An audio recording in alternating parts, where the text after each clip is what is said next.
कोई भांगड़ा नाच रहा था, कोई गरबा कर रहा था। भूत चुड़ैल जो नाच रहे थे वो ब्रह्मा जी के भी संपट में नहीं पड़ा, उनकी भी बुद्धि में नहीं आया, आखिर इस डांस का मैं नाम क्या दूं, इस डांस का मैं नाम क्या दूं। भगवान विष्णु ने ब्रह्मा जी से पूछा, ये देवता नाच रहा है, कोई कथक कर रहा, कोई गरबा कर रहा, कोई भांगड़ा कर रहा, कोई कथक कर रहा है, ये भूत चुड़ैल जो नाच रहे हैं इनके नाचने का कोई नाम है क्या? इतने में ब्रह्मा जी ने कहा, जो समझ में नहीं आए उसी का नाम मैंने कलयुग में डिस्को कह दिया है। ये जितने रुद्रगण नाच रहे हैं, जितने डाकनी पिशाचनी भूत चुड़ैल नाच रहे हैं, ये सब डिस्को कर रहे हैं। और तुम देखना आज के समय में लोग डिस्को ऐसा करते जैसे पूरा शरीर में देवी देवता आ गए हैं, पूरे शरीर।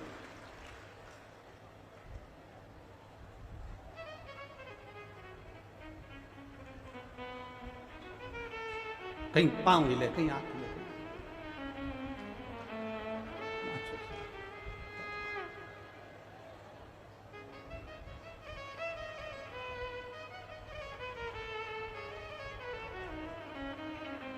कहीं कहीं तो लोग जमीन पे भी सो के नाचते हैं। एक गाना चलवा लेते हैं, मैं तेरी दुश्मन दुश्मन तू मेरा, मैं नागन तू सपेरा। तो वो जमीन पे सो के नाच।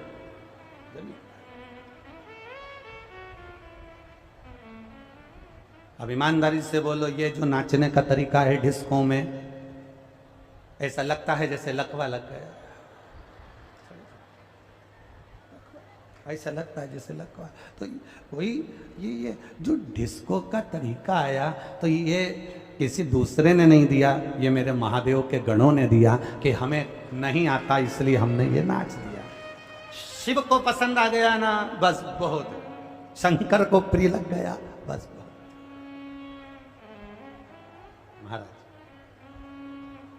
ऐसा दुनिया में कौन है जिसको दुख नहीं है? ऐसा दुनिया में कौन है जिसको तकलीफ नहीं? सबको है। बस जो मानव का शरीर मिला है उस मानव के शरीर में प्रसन्न रहने का है। ऐसा नहीं दुख किसी को नहीं होता। घर में पत्नी इसलिए दुखी है कि गैस की टंकी नहीं है।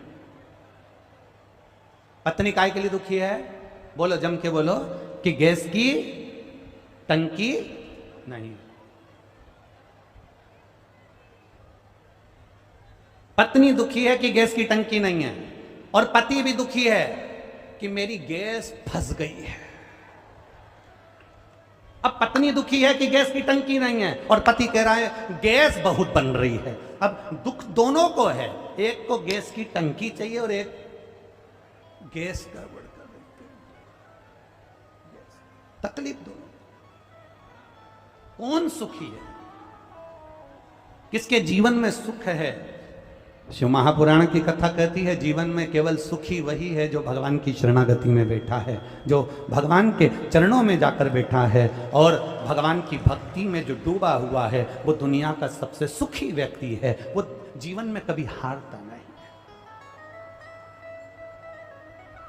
जीवन में कभी नहीं।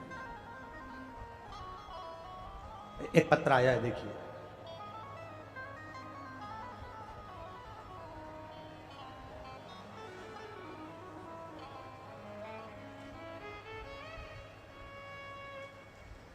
मेरा नाम मृदुला कुमारी, पति श्री सावन भदौरिया, पता बापू नगर बलुआही, जिला खगड़िया की रहने वाली हूँ।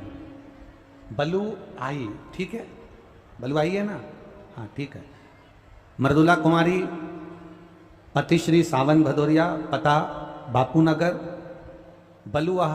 बलुआही, जिला खगड़िया की रहने वाली हूँ। कहीं बैठी हो तो हाथ हिला सकती हैं। अगर कहीं बैठे हो तो दोनों हाथ ऐसा हिला दें। जहां कहीं भी बैठे हो हाथ हिला सकते हैं। जिला खगड़िया की रहने वाली हूँ। मेरी शादी वर्ष 2010 में हुई थी।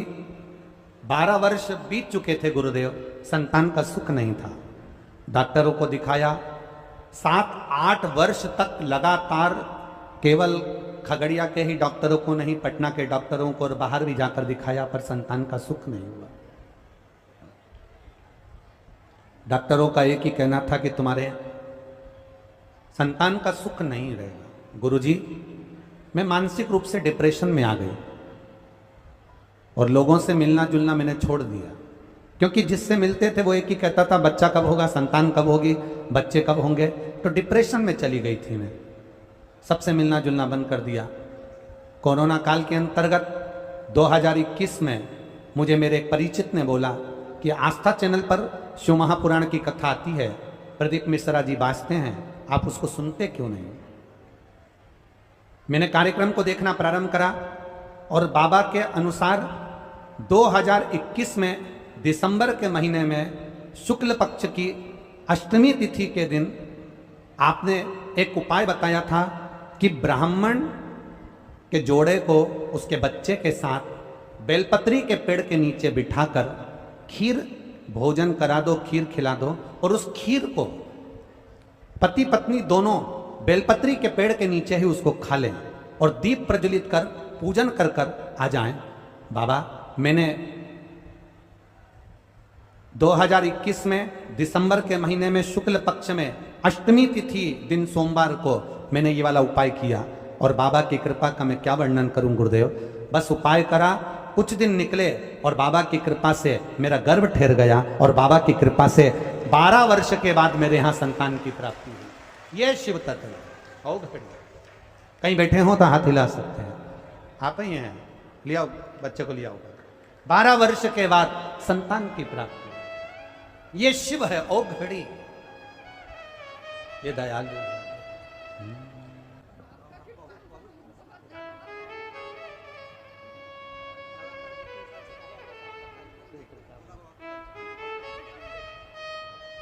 शिव कृपा बनी। एक बार जोरदार ताली बजाओ। 12 वर्ष के बाद बाबा ने संतान ली। अरे देख लिया संसार हमने, सब मतलब के यार हमने, सब मतलब के होंगे पर मेरा महादेव मतलब का नहीं होता। मेरा महादेव ये नहीं देखता कि आप कौन है, आप कौन है, मेरा महादेव नहीं देखता।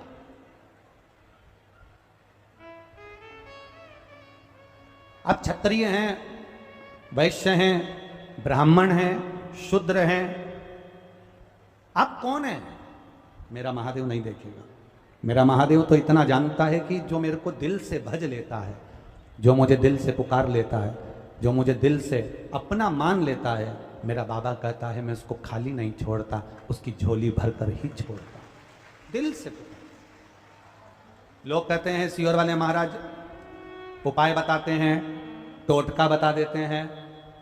तुम्हारी मर्जी पड़े तुम जो बोलो, किसी और वाला महाराज टोटका बताए कि उपाय बताए, पर शिव पुराण कहती है, शंकर की कथा में जो हमने पढ़ा है, शिव महापुराण में, स्कंद पुराण में, लिंग पुराण में, नर्मदा पुराण में, पद्म पुराण में, गर्ग संहिता में और गीता प्रेस गोरखपुर की एक एक कल्याण में, जो शंकर के बारे में जैसा जैसा अनुष्ठान हमने पढ़ा वैसा वैसा आपको इस शिव महापुराण के माध्यम से आप तक पहुंचा दिया। अब करना नहीं करना आपके ऊपर है। इस बेटी ने करा, तारीख का इंतजार करा और शुक्ल पक्ष की अष्टमी तिथि को आपने कहा था एक ब्राह्मण परिवार को उसके बच्चे के साथ बेलपत्री के पेड़ के नीचे भोजन कराना, खीर खिलाना, उसकी बची हुई खीर पति पत्नी दोनों बेलपत्री के पेड़ के नीचे खाकर दीप जलाकर पूजन कर वापिस सजाना। बाबा ने उसने उपाय भी लिख दिया कि मैंने कौन सा उपाय करा था।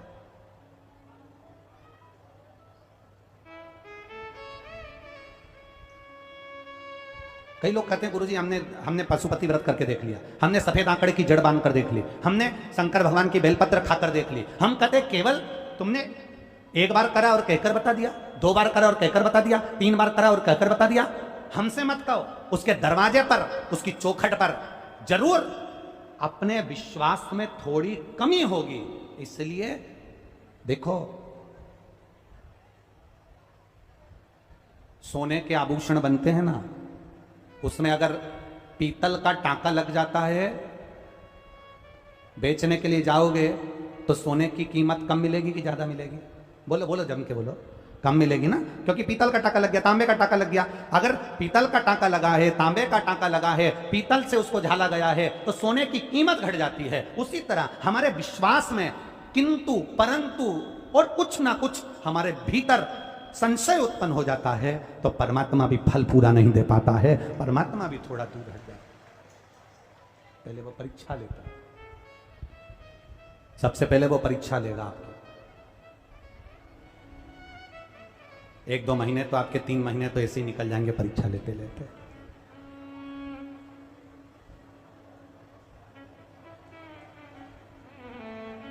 पूरे बेटे को, तुम्हारा बेटा 10वीं में है, 12वीं में है, 8वीं में है, 5वीं में है, चतुर्थी में है, तीसरी में है, 12वीं का एग्जाम दे रहा है, 9वीं का एग्जाम दे रहा है, 10वीं का एग्जाम दे रहा है, 8वीं का एग्जाम दे रहा है। तुम्हारा बच्चा एकदम बिना पढ़े, बिना स्कूल गए परीक्षा देगा तो क्या पास हो जाएगा क्या? अरे बोलो जम के, नहीं होगा। बच्चे को साल भर पढ़ना पड़ेगा, बच्चे को साल भर स्कूल जाना पड़ेगा, बच्चे को स्कूल में बैठकर अपनी हाजिरी भरवाना पड़ेगी, बच्चे को अपनी क्लास में रोज पहुंचना पड़ेगा, बच्चे को अपना स्कूल रोज अटेंड करना पड़ेगा। जो बच्चा नियम से स्कूल जाता है, जो बच्चा नियम से टीचर ने जो बताया, बच्चा वैसा वैसा अगर तैयारी कर लेता है, टीचर ने जो बोला बच्चे ने वैसी पढ़ाई कर ली, टीचर ने जो बोला बच्चे ने वैसा होमवर्क कर लिया, टीचर ने जो बोला बच्चे ने अगर वैसा वैसा काम कर लिया, तो उस बच्चे को जिंदगी में कोई फेल नहीं कर सकता, वो बच्चा पास होकर ही मानता है। साल भर पढ़ना पड़ता है, तब एग्जाम दी जाती है, तब रिजल्ट आता है। उसी तरह हमें भी शंकर के मंदिर में साल भर जाना पड़ता है, भगवान शंकर को 1 लोटा जल चढ़ाना पड़ता है। उनके टीचर ने जो बताया वैसा उस बच्चे ने करा तो पास हो जाता है, और इस टीचर ने तुमको जो बताया उसके नियम से करने होगे तो पास हो जाओगे। ये निश्चितता है। ये पढ़ाई पर, आपकी बुद्धि पर यह भाव आना चाहिए कि आप कर क्या रहे हो, आप कैसा आनंद लेना चाहते हो, आप कैसा भजन करना चाहते हो, आप कितना कीर्तन करना चाहते हो, आप ये ऊपर है, ये आपके ऊपर। शिव कथा कर रही है, भगवान शंकर का संवाद कर रहा है, शिव महापुराण की कथा।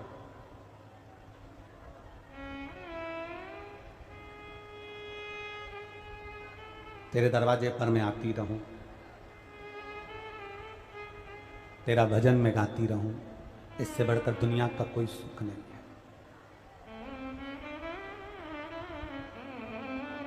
बहुत विडंबनाओं में संसार चल रहा है,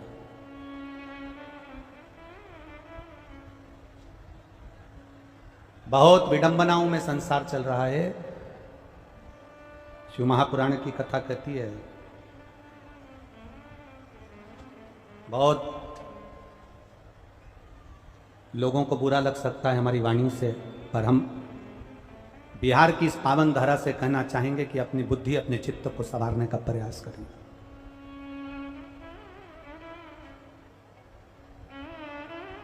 तन को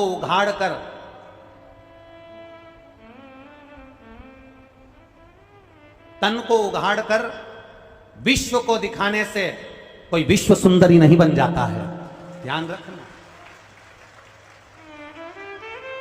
तन को उघाड़कर विश्व को दिखाने से कोई विश्व सुंदरी नहीं बन जाता है।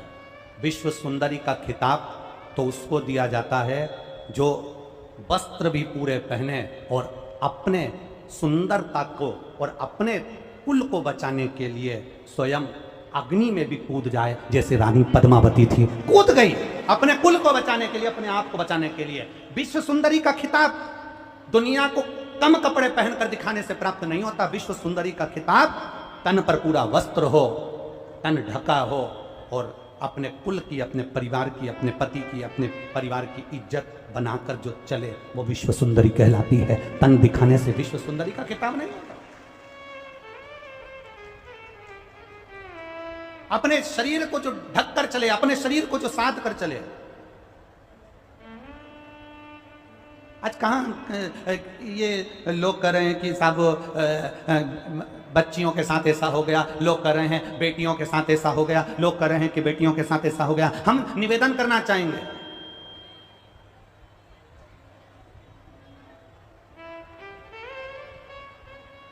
बनने वाली फिल्मों पर, बनने वाले नाटकों पर अगर थोड़ा सा कंट्रोल करा जाए और उन नाटक में आने वाली बेटियों को, नाटक में आने वाली बहनों को कपड़े हमारे सनातन हिंदू धर्म के व्यवहारिक पहनाए जाएं तो आने वाली पीढ़ी भी उनके जैसे कपड़े पहनना चालू कर देगी। वस्त्र की सुंदरता से आपकी सुंदरता,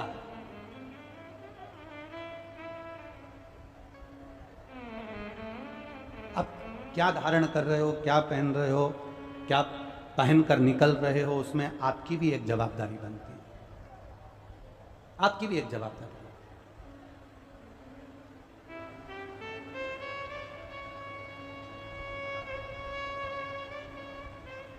भगवान की भक्ति, उस पर किया गया भरोसा, उस पर की गई दृढ़ता हमारे जीवन में सुख का अनुभव करा देती है। कोई आपसे कह दे कि मैं आपको दुखी नहीं होने दूंगा, कोई आपसे कह दे मैं तुझे तकलीफ में नहीं आने दूंगा, फालतू की बात है, फालतू। एक लड़का लड़की गार्डन में बैठे थे, बगीचे में, और गार्डन में बगीचे में बैठे हुए लड़की लड़के से कह रही थी बस अपन दोनों की शादी हो जाए, मैं पूरे घर को स्वर्ग बना दूंगी। एक बार मैं शादी करके तुम्हारे घर में आ जाऊं, पूरे घर को स्वर्ग बना दूंगी। वहीं से एक व्यक्ति निकल कर जा रहा था और उसने घूम कर देखा कि कितनी विचित्र बात कर रही है कि एक बार अपनी शादी हो जाए मैं घर को स्वर्ग बना दूंगी। तो उस व्यक्ति ने चिल्ला कर कहा ये घर को स्वर्ग बनाएगी और घर में रहने वालों को स्वर्गवासी बनाएगी। जितने घर में रह रहे होंगे उनको स्वर्गवासी का निश्चितता।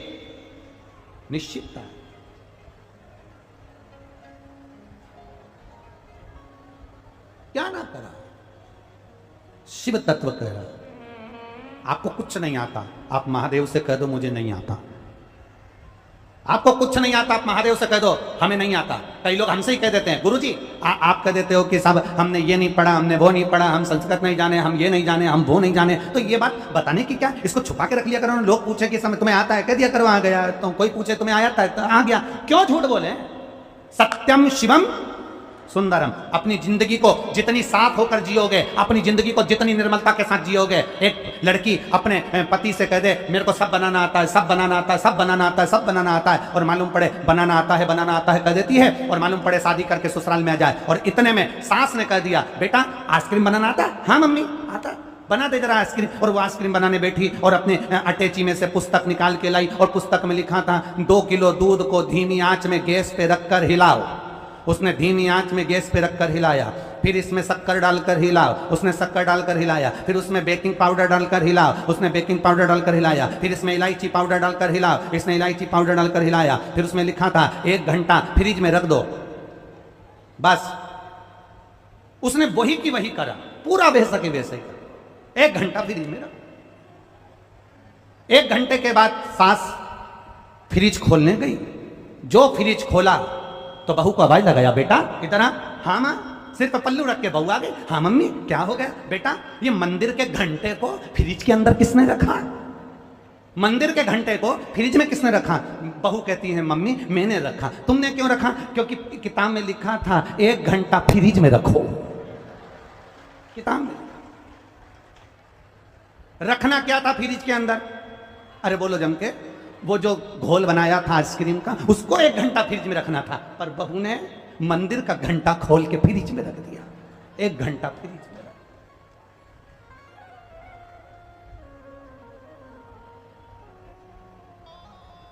इससे तो मुंह से कह देती मम्मी मेरे को बनाना नहीं। सत्य बोलो। दुनिया बोलेगी मरने के बाद राम नाम, अच्छे से तो बोलो राम नाम सत्य है, बोल लेना चाहिए। मालूम अपने मरने के बाद दूसरे बोलेंगे, अपन कब बोलेंगे? इसलिए बोलते चलो, राम का नाम तो लेते चलो, स्मरण करते।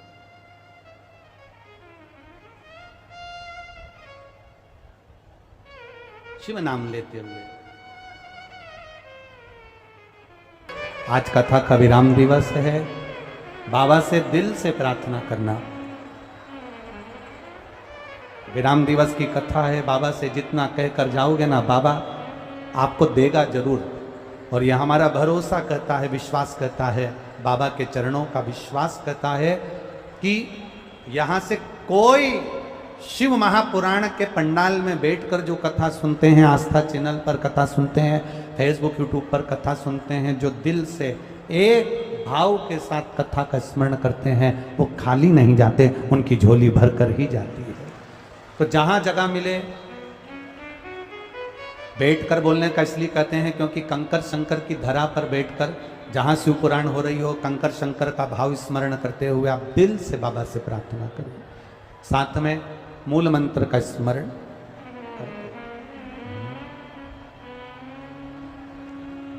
श्री शिवाय नमस्तु, श्री शिवाय नमस्तु, श्री शिवाय नमस्तु, श्री शिवाय नमस्तु, श्री शिवाय नमस्तु। भगवान शिव से करी गई प्रार्थना खाली नहीं जाती। शिव महापुराण की कथा कर रही है, भगवान शंकर का संवाद कर रहा है। नंदीश्वर शिव महापुराण की कथा कहती है, नंदी भगवान शंकर का प्रिय बना। एक दिन स्वयं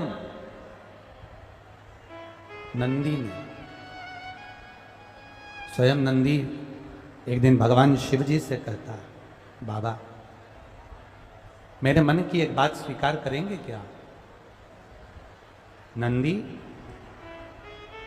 स्वयं भगवान शिव जी से कह रहा है कि आप मेरी एक मन की बात स्वीकार करेंगे क्या? भगवान ने पूछा, ऐसा कौन सी बात है जो नंदी आज मेरे सामने लेकर आया है? आखिर ऐसी कौन सी बात है जो नंदी के हृदय में है और वो मुझे बोलना चाहता है, मुझे कहना चाहता है? क्या बात है नंदी? क्या कहना चाहते हो तुम? नंदी बहुत सुंदर था, बहुत सुंदर।